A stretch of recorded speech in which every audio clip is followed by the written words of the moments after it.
I know you're gonna dig this.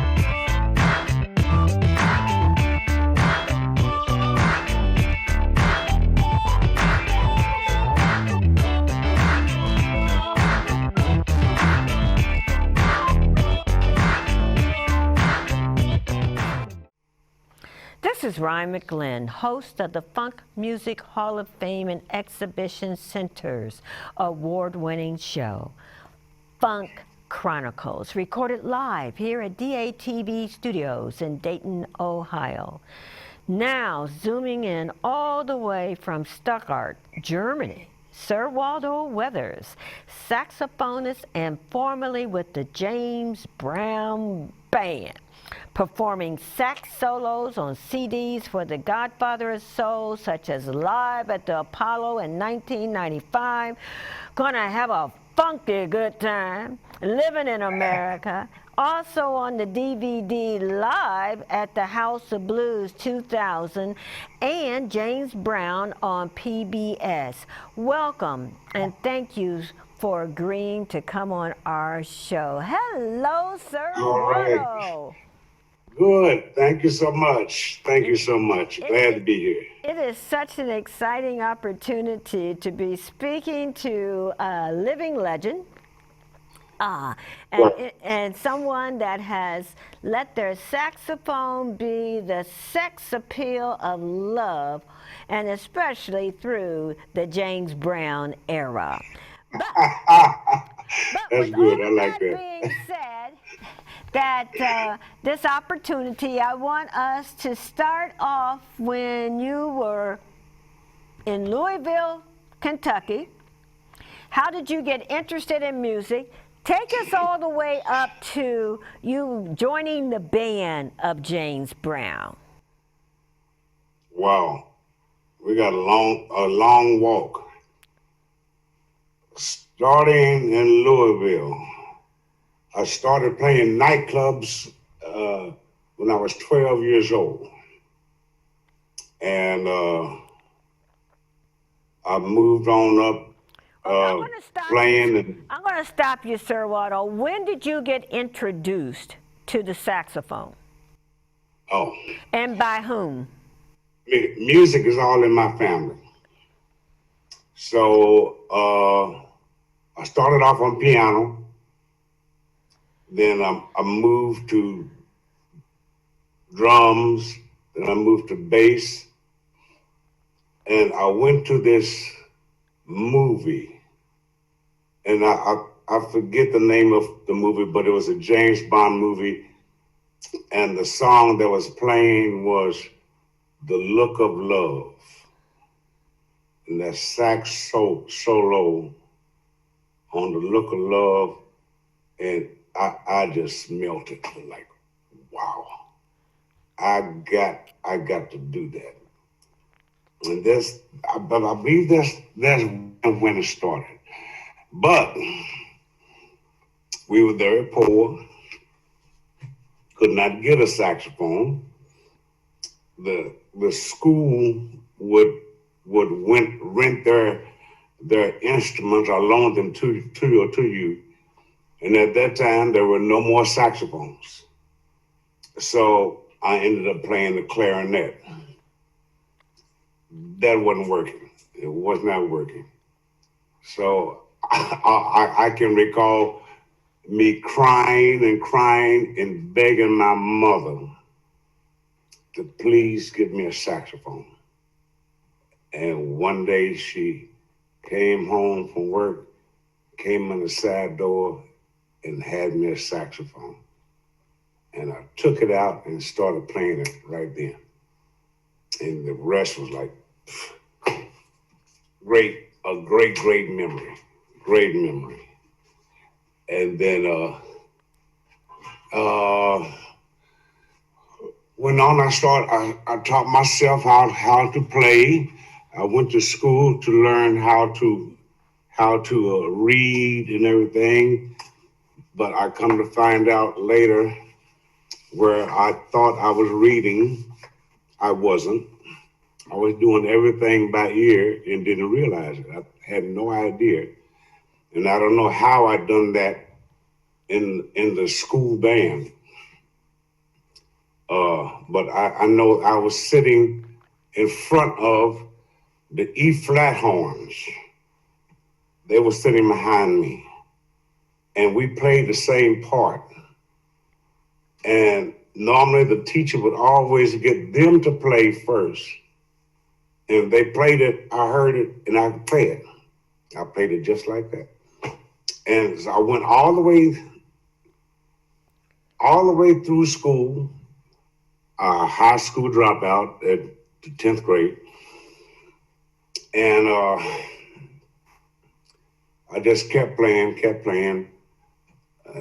did a few day jobs, and got in trouble with that because I couldn't get up on time to go to work, playing in the clubs. And so finally I got a call from a group called the Nightlighters, also known as New Birth. And their baritone player, Austin, had taken a leave of absence, and they needed another baritone sax. And I played baritone. What So year I was started that? playing with them. Sir Waldo, what year was that? Oh, God, that was, I want to say 66, 67. Okay. Yeah. And so we playing with them. They were like the biggest group in Louisville. We played behind everybody. All the stars that came to town, we played behind them. We played behind Otis Redding,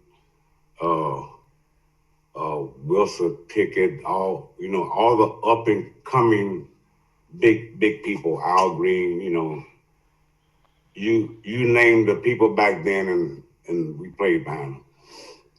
And that was the start of my career. That was the start. And then I left there, and I got a call from this guy. I don't know, I still don't know how he got my information, but a white cat named Eddie D. And he called me and wanted me to play in his band and to teach him how to play saxophone. And it was for a lot of money per week during that time, a lot of money. So I took the gig, and I stayed with him for several years. And during that time, I passed one opportunity of playing with Al Green. Al Green got his band from Louisville, and some of them, and I wanted to, just play, and I was making real good money, so I turned down the gig with Al Green. It was also my first opportunity to play with James Brown. And I got an offer from James Brown, and I turned it down because neither one of them was paying as much money as I was making right there at home. So as the saying goes, if something is for you, you're gonna get it whether you want it or not. It's gonna come to you. So it came back around, and I was got with James Brown in 91, 92. But, it's strange the way that works, because if I had took the gig when it was first offered to me, I would have been part of the Horny Horns. So I blew that opportunity because I mean at that time the Horny Horns wasn't that popular on their own, and so I just kept doing what I was doing, playing music, making money, having fun. So that's basically it. So when you got with James Brown, that year was 92. 92. So prior to that time, you'd been with like New Birth. Mm-hmm. Then you were with the gentleman that you taught to play sax, and you were in his band making good money, which caused you to pass up Al Green and James Brown the first time around. Yeah, and So what changed your mind when the second time came around for you to go with James Brown? What was instrumental with that made the difference in you at that time? From 1968 or 69 all the way around to 1992, a lot of things have changed. And so between that time, I had moved to Dallas, Texas, and from Nashville, because I moved to Nashville. So you went from Louisville to Nashville? Yeah. Okay. Yeah. And I was there with a group called the Fabulous Endeavors.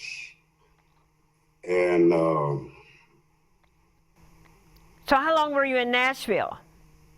Oh God, forever, like 30 years or more, you know.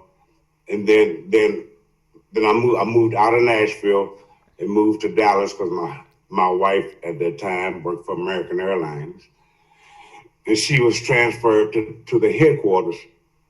And that's when I was really introduced to country music.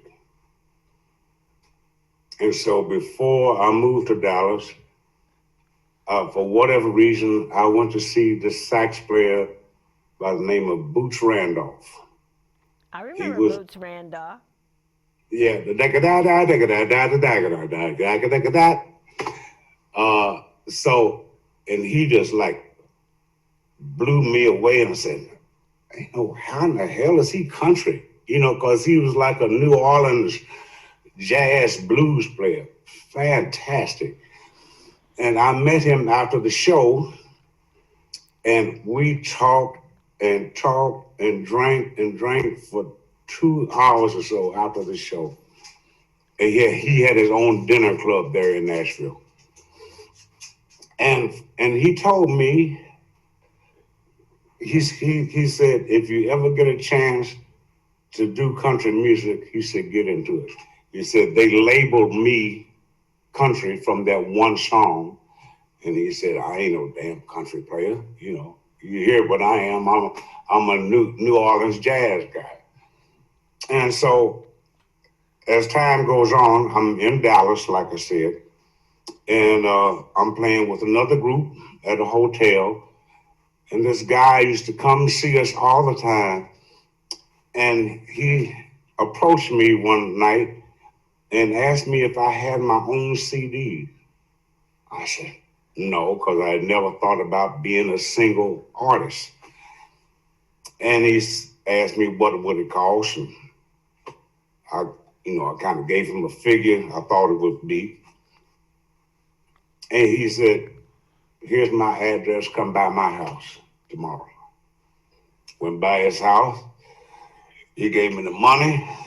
I said, wow, okay. So I got a couple of guys together, went in the studio and started recording. And 2 or 3 of the songs that I recorded was one song by Kenny Rogers, She Believes in Me, one by Ace Cannon called Tough, And it was another, I can't think of what that was. But when I recorded She Believes in Me, the engineer said, wow, if that ain't country, I don't know what is. And you're like, bam, oh, that's country music? You know, 'cause I'm a cat that loves melodies. I love beautiful melodies. And She Believes in Me had one of those melodies. But when he said, that's country music, it hit me going back to what Boots Randolph said. So I took that and I ran with it and sent my CD to the newspapers and everything in Dallas and sent it to some people back in Nashville. And I got a letter from the Country Music Association in Nashville saying that I was the first Black country sax player, the first Black country and Western sax player. And I took that and sent it to the newspapers in Dallas and everything. And baby, I started getting write-ups in the paper you would not believe. It was, I forget the year, but it was New Year's Eve day. And I was on the first page of the Dallas Times Herald, the biggest newspaper in Texas, on the front page. And then a second page. Big, half a page. Like, wow. And so it went on from there, and I started playing country music gigs, playing with all kind of country music greats.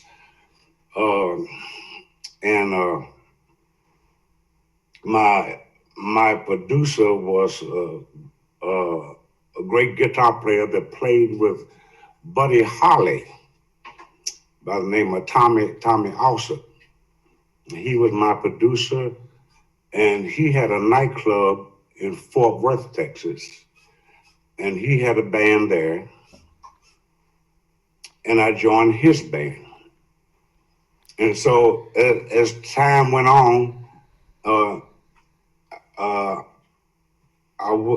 I went to Nashville, back to Nashville, and every year they had a country music fanfare, a big gigantic festival for all the country stars and everything, and they had your own booth and everything. You can kind of sign autographs or introduce yourself as an up-and-coming person, and then shows all through the week. And so I said, well, I'll try to get on this little stage here and do something.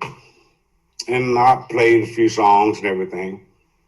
Went back to Dallas, and as soon as I walked in the door, I checked my answering machine, and I had a phone call.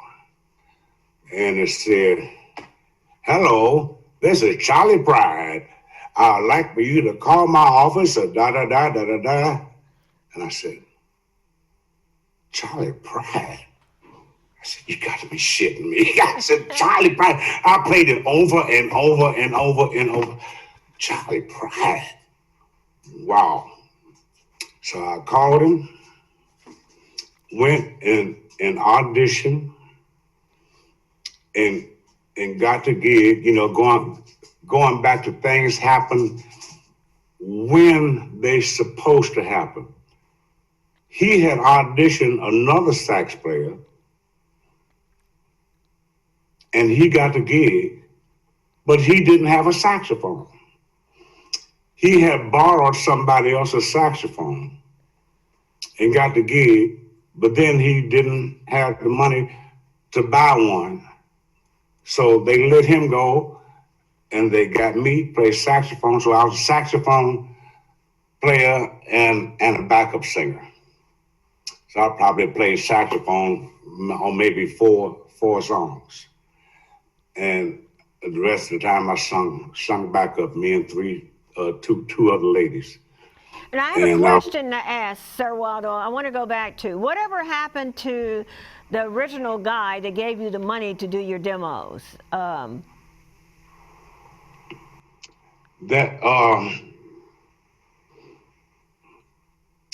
did what I was supposed to do. Paid him his money back, and put him down on my credit as executive producer, and everybody was fine and happy. And then later I found out that he had died, and one of the other people that I found out that he had helped was a guy by the name of Bruce Chanel. And I think he was also at one time signed with Motown. He was a white guy. And his big hit was Hey Baby. Hey, baby, I wanna know if you be my girl. That was his hit. And Billy Bob Green helped him through that. But and then also during that time when I was with Charlie Pride, I hooked up with Johnny Taylor. I played with Johnny Taylor during my off time with Charlie Pride. So that was a great situation there, and I got a chance to play gigs with guys like Delbert McClinton, Willie Nelson, and a lot of other big country stars. So it just like climb and climb and climb and climb. And I have one other thing, Sir Waldo, I want to clear up. Is that you mentioned that when you were in high school, that you thought you were reading music, but you were playing music by ear. Yeah. Even though the music was in front of you. Did you ever go back and learn to read music, or are you only ear? Well, as I found out probably 40 years later, I couldn't read music because I found out for myself. I never knew the reason. But when I looked at the music, the notes would like move. They weren't stable. They would like move. And so I found out on my own that I was dyslexic. Oh, okay. And I had no idea, because I numbers, I wasn't good with numbers. I couldn't remember numbers. I always get them twisted. And one day I was a driver for Red Cross delivering blood. And I was supposed to go somewhere in Kentucky. And I ended up going to another place in Illinois that had the same city name as the one in Kentucky. Now, I don't know how I got this confused. And it messed me up so bad trying to find the exit on the highway, which was not there. It was like, say like exit 67, then the next one is 68. Okay, well, the 68 wasn't there. It jumped from 67 to 69. And it's like, what is going on? And they're waiting at the hospital for this blood. And of course, I later found out that the guy died. And they're like, oh, that's unbelievable. But I pulled over to the side of the road, and I was just going through my head, what is wrong with me? Why couldn't I read this or understand that? And then I just figured out I was dyslexic. And it just, changed my whole life. So the answer to the question, no, I still can't read. I still can't read. That's one of the things that James Brown said when I went to audition for him, because he didn't know that I couldn't read at the time, and but I went to audition, and they gave me the charts, and I didn't use them, and he was checking me out playing, and he said, they didn't make the weather. Mr. Weathers know the song and love the song, and y'all got paper, and he said no before y'all. And just flip it up. Mr. Weathers, you got a job. You got a job. So that's just the way that just happened. A lot of people tell me that you can learn to do this and you can learn to do that. Maybe so, I haven't been able to accomplish it. So I am where I am, doing what I'm doing, and thank God I've been pretty successful at doing that. So. Oh, yes, you have been, Sir Waldo. You definitely have. But I just thought it was an interesting. Those were two facts that we were talking about that you mentioned that I just wanted to go back and bring closure on the topics. Mm-hmm. So now we're in Dallas, and you've been back to Nashville. You've played with Charlie. You've played with Wilson Pickett on your off time. And so, Johnny Taylor. Johnny Taylor. Okay. Yeah, I'm sorry, Johnny Taylor. And now, you're back in Dallas. Yeah. Okay, so let's pick it up from Dallas. All right, from Dallas. My wife then she kind of flipped out, and the money I was making in Dallas was really unreal, really unreal.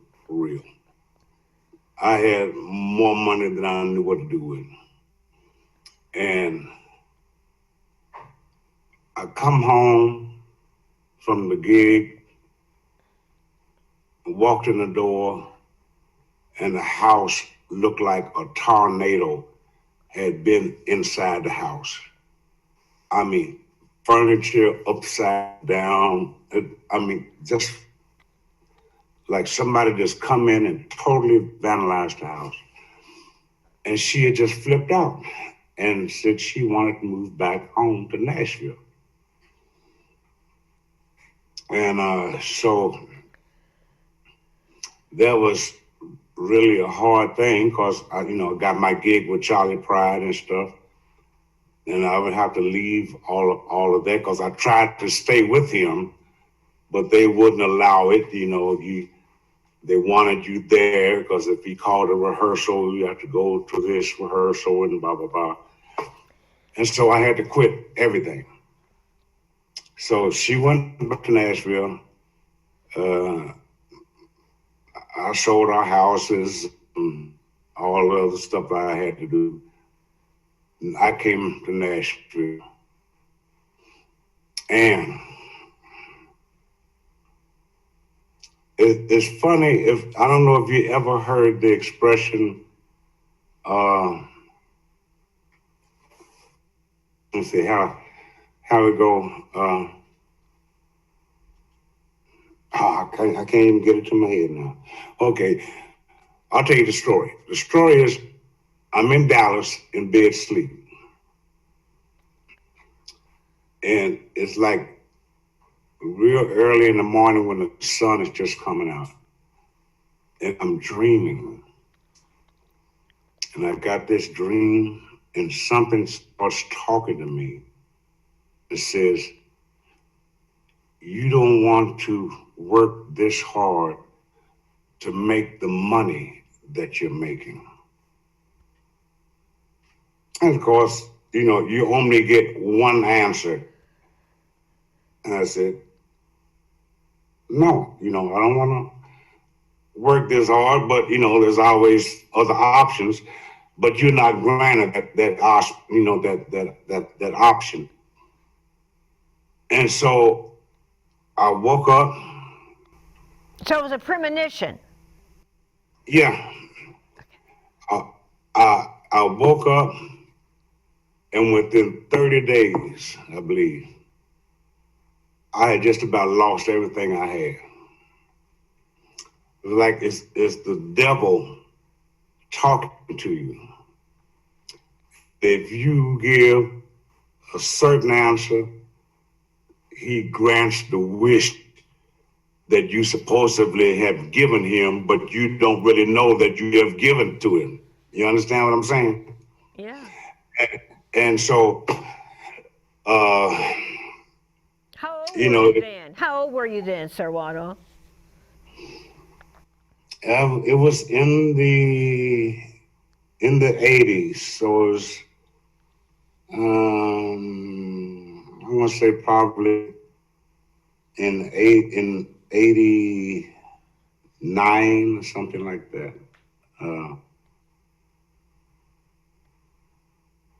I was 39, right, 49. And so that's a difficult time for all of that to be happening to you at that age. I mean, it was really strange. Be careful what you wish, because you might get it. Be careful what you wish for, because you might get it. Be careful with what you ask for, you just might get it. Right. And you don't know the consequences of how it comes. Okay. You can't control the consequences. You wish for $1 million and you wish for it the wrong way, then that $1 million might come from your mother or father dying, or your children dying or something. You got $1 million insurance policy on them or something, So yeah, it was that kind of thing. Very, very weird. Very weird. So that made me a believer that things like this are happening and they exist. And so we go to Nashville. And then Nashville and Dallas are like the USA and Japan, just day and night, totally day and night. I found out Dallas was for the underdog. Nashville was for the superstars. And everything I had in Dallas, I couldn't get near in Nashville. And it took me a few years to get on my feet from the type of living I was doing in Dallas to what I was doing in Nashville. It's really unbelievable how the struggle, that it was. Really incredible. But so I'm playing with this other band, Jimmy Church Band, out of Nashville. And I had a friend, we played a New Year's Eve gig at a hotel. And my friend and his wife came to the gig, and Charles Sherrill, Sweet Charles, which was at one time the leader of James Brown's band. And so we just talking and blah, blah, talking blah, blah stuff. And so he says, no, I said, hey, Sweet, give me a gig. Just playing around like, all we do. Give me a gig, man. And he stopped and looked. He said, man, me and Brown was talking about a baritone player just the other day. He said, I'm going to talk to him. I'll get back to you. Well, I know Sweets, and all that kind of stuff, blah, blah, just talk, talking out the side of your neck. So I think it's about 3 or 4 months later. We playing at, I'm playing with the same band, playing at B.B. King's Club in Nashville. And we playing our last song. And Sweets walks in the door. And as soon as we stopped playing, he walked up to the stage and said, "Hey, Doe, you remember what we was talking about? That gig we was talking about?" I said, "Yeah." He said, "You got it." He said, "Here's a number. Call the office Monday morning." I said, "You shitting me?" I said, "What?" You know, and I'm saying, how can I have the gig? He hasn't even heard me play or anything. He said, "Don't worry about it. Don't worry about it." He said, "I'll send you all the music." I said, "Well, you got anything live that I can hear, some CDs or tapes or something that I can, hear, because I can't read. So he sent me everything. And I was at the house practicing for about two weeks. Learned the whole show, learn everything. Then they sent me a ticket. I flew down to Augusta and auditioned, and that's, go back to the other story of me not reading and stuff. And got the gig, and the next week we was on the way to Australia for 2 weeks on the way to Australia for a 17-day tour. And from there on, it was but me and Brown, we had our ups and downs, because for whatever reason, I just wasn't the kind of cat to just kiss anybody's behind. I didn't care who you was. So we got into it several times, and I was fired 3 or 4 times. I quit three or 4 times, So at the end, I had quit again, and then it's the one song he would play, and even though I wasn't there, he would always say after the solo part, "Everybody do the Waldo." I had this dance that I would do, and he just called it the Waldo. So everybody do the Waldo. So the band leader at that time, Harvey Ferris, said, "Mr. Brown, you call Waldo's name every night. Why don't you just get him back?" And Brown said, "You're right, Mr. Ferris. You're right. You're right. Call Mr. Weathers. Call Mr. Weathers and put him on the next tour." So he called, and I was booked for the next tour, which was December the 26th. Mr. Brown died December 25th. So it was like, damn, excuse me, he fucked me again.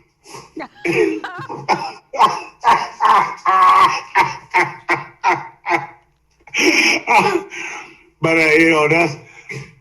that's the way it went, So, but I was very, very But you did fortunate. You did 15 years with him. You all had a love-hate, mutual respect for one another. Yeah. Yeah.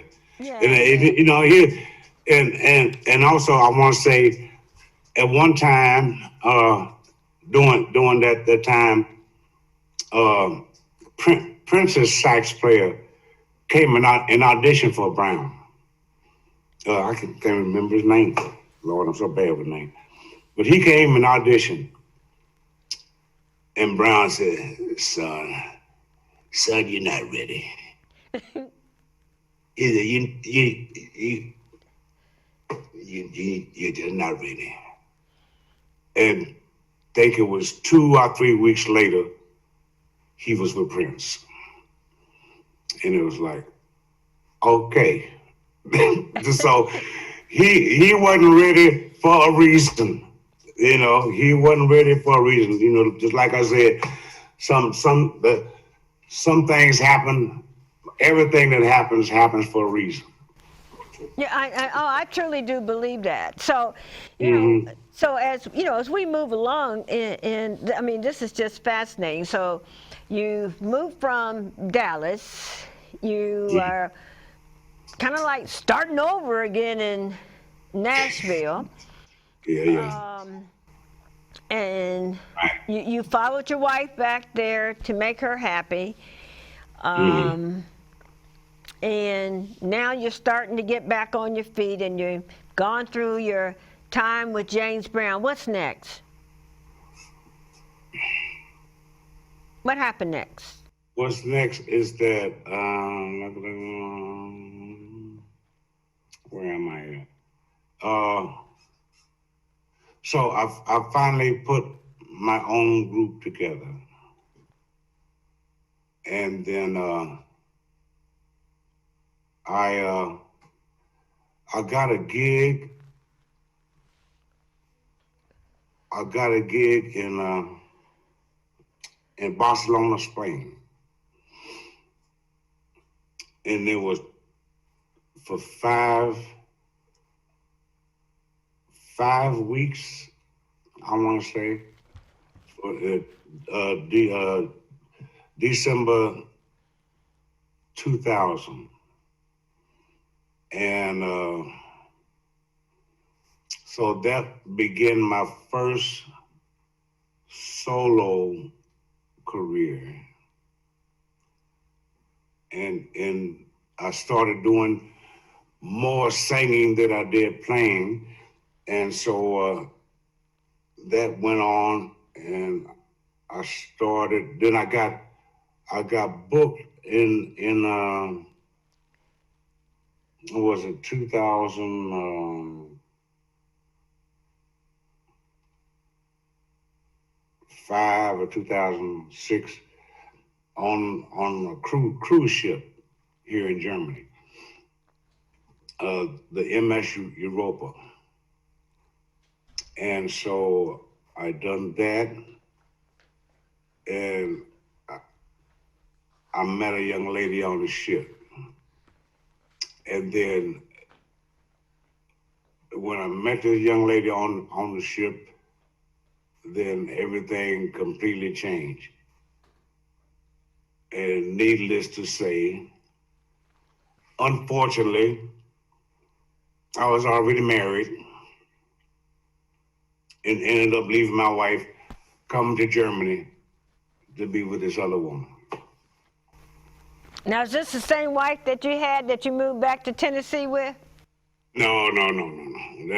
That's another ending story. I don't, you know. But Sir Waldo. And you know what? But you know, one of the things that we do realize that all those experiences are the ones that help to go into making this music what it is. And so now you're on the cruise ship, you've met another significant other, and you're in Germany, correct? Right. And with your own band. With your own band. With your solo career. Right. Okay, so now what's happening? So I get a gig here with a big group,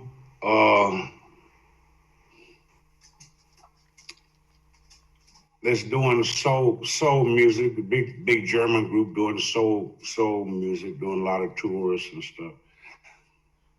And I got with them, and then everything started building up, and I helped this group with their career going up. They put my name on their banner and everything, me and Ron Williams and Harriet Lewis, and we just helped this group just rise and rise and rise.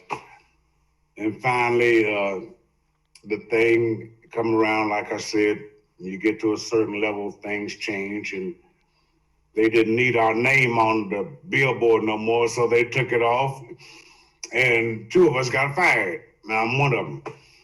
And so,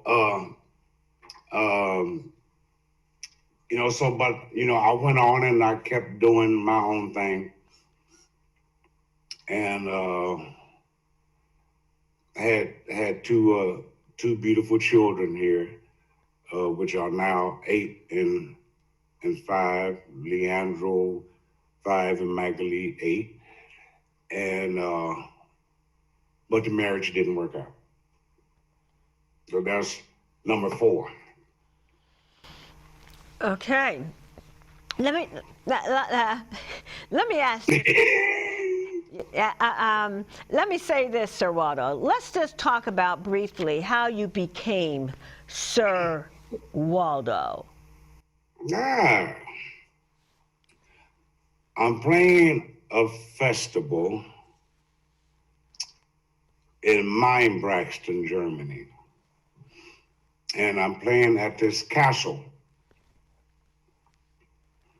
And so I'm playing my show, and then all of a sudden, way in the back, you see these guys on horseback, and they was all dressed up in their knighthood, outfits, the metal and the shields and everything, and they ride up the middle up to the stage, and I'm like thinking to myself, what's going on, and why are they doing this in the middle of my show? And then guy got 3 or 4 of them got to the stage, got off the horses, and came up to the stage and put a red pillow down. And he took the mic and started talking, and I still didn't know what the hell going on, And he asked me to get down on my knees. And so, that's a hell of a thing to ask a black man to get down on his knees while a white guy is holding up a sword as big as you. So, living in Tennessee and traveling down to Mississippi and everything, you be seeing things. And I was knighted by the Duke of Meinbrexen. And it was like, for real? And it's some people say, well, a duke can't really do that, and da-da-da. And then I read further about it and said in the times of war that a duke can knighthood. So I just took it the way it was, and now I'm Sir Waldo Weathers, knighted by the Duke of Meinbrexen. So there it is. It is what it is. It is what it is. And now let's just talk about when did you move to Germany? How long have you been in Germany? 13 years. I moved here in I think it was May 27th, 2009. You moved from Nashville? Yeah. You went from Nashville to Germany to live. Yeah. How has that experience been, and what impact has it had on your music career? It's been pretty wonderful. It's been pretty wonderful. Still going through some ups and downs and in and outs and some different experiences, and learning what to do and not what to do. But at the same time, you can't help from what you do, because what you do is what you do. And so I'm saying that because I would be hired to perform with other groups, to be the fun person for the night with other groups. And I would do it and then get fired because I would outdo the leader of the group. And it's like, well, I'm only doing what I'm supposed to do, When you up there singing, I'm back in the back, playing my horn, do whatever. You do your thing, I get up, I do what I do. That's what you hired me for. Well, we can't afford you, So that happens, several times, 3 or 4, maybe 5 times.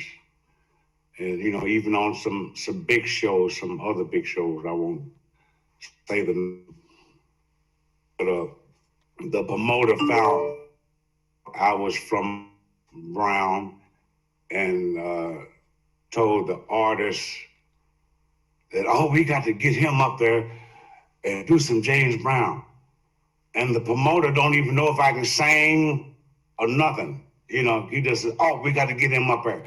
And he just pushes me out there, So we end up doing Cold Sweat. I mean, not Cold Sweat, Sex Machine. And the audience just flipped out. Because, I'll be doing the dance and, and everything, all that kind of stuff. And it just got to the point where it was too much for the artist. He didn't like it. I was taking over the show with one song. And so all of a sudden, after a year or two, I'm gone again. So I just kept doing my own thing. And another friend of mine, Edward Wade, told me about a new way to do music, which was doing it with playbacks. I said, what? With playbacks? You can't communicate with nobody. You ain't got nobody behind you to cuss out or, to blame something on. So he said, man, you make some money. So I started working with playbacks and the money just, you got no arguments. You can't, you ain't got to fuss with nobody. You just take your own gear, go out and do the gig, play weddings, corporate gigs, festivals, and all kind of unheard of gigs with playbacks. And it's wonderful. It's really wonderful. I miss playing with my band because my band from 8 pieces to almost 18 pieces.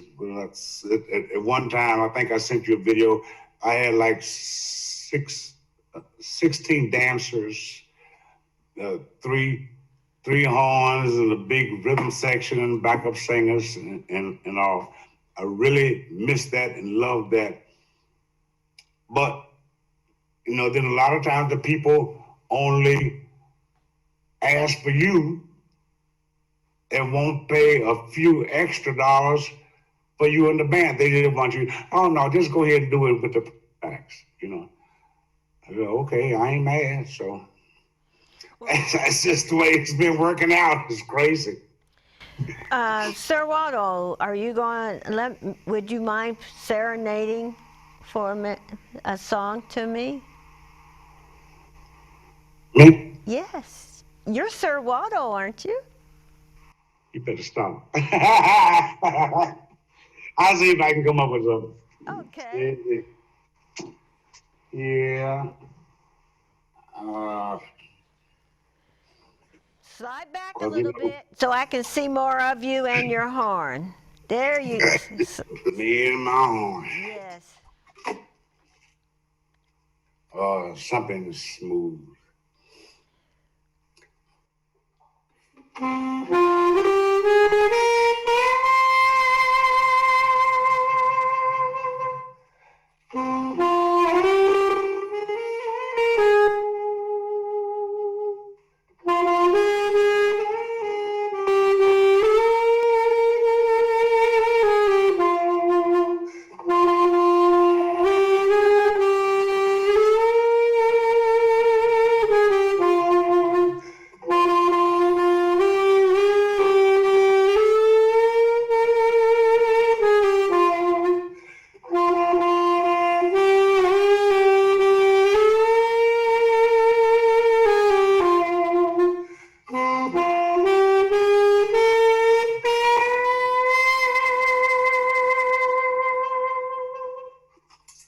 Thank you, everybody.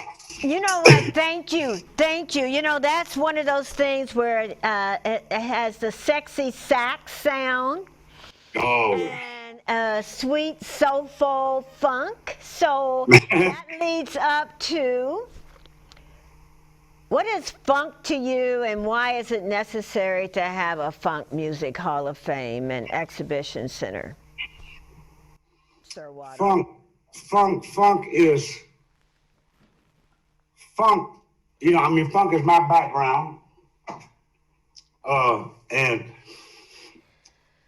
funk has done so much for me to help make me who I am, whatsoever that is, and funk is just that hardcore music. It's like hardcore jazz. It's like that heartbeat. You know, like Butcher said on the one, boom, cha, boom, cha, boom, cha. You know, so put you there, it makes you dance. You know, like Sir Knows the Boy the Funk with George Clinton. You know, I don't want to dance. I'm not gonna dance. And then funk hit him, and he got to go. He got to go. And I'm grateful. I'm grateful for the Funk Center doing what they're doing, and I'm gonna talk to David a bit later, because I want to see if talk to him, see if I can donate one of my James Brown horns for the Funk Center. We know we would really like that. You know, I just want to thank you so much for talking to me, Sir Waldo. I like that, Sir Waldo. I could call you the rest of the name, but I just like calling you Sir Waldo. It don't matter. It makes me feel special to have a special connection with you, that you're my Sir Waldo.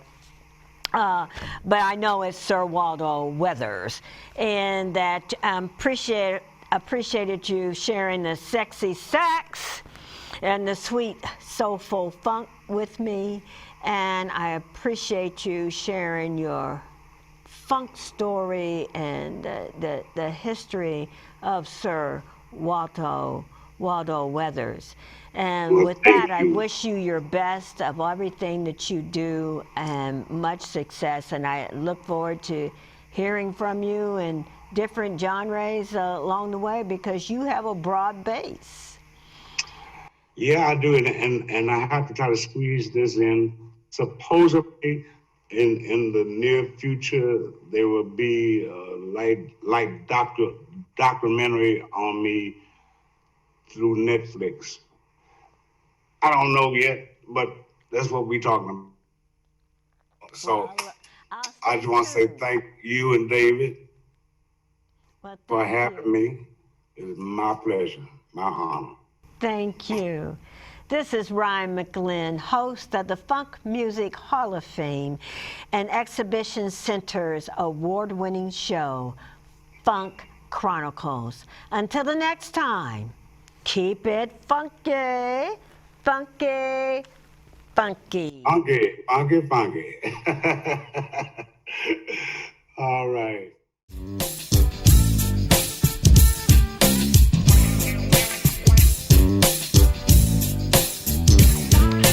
Who's that knocking at the door? Someone's knocking at your heart's door. Who's that knocking at the door? Sometimes our life is not the way that it should be. Sometimes our life isn't what we want. Get on up, get on up, get up. Come on now. 1, 2, 3, 4. Everybody do the Waldo. He said, everybody do the Waldo. He said, everybody.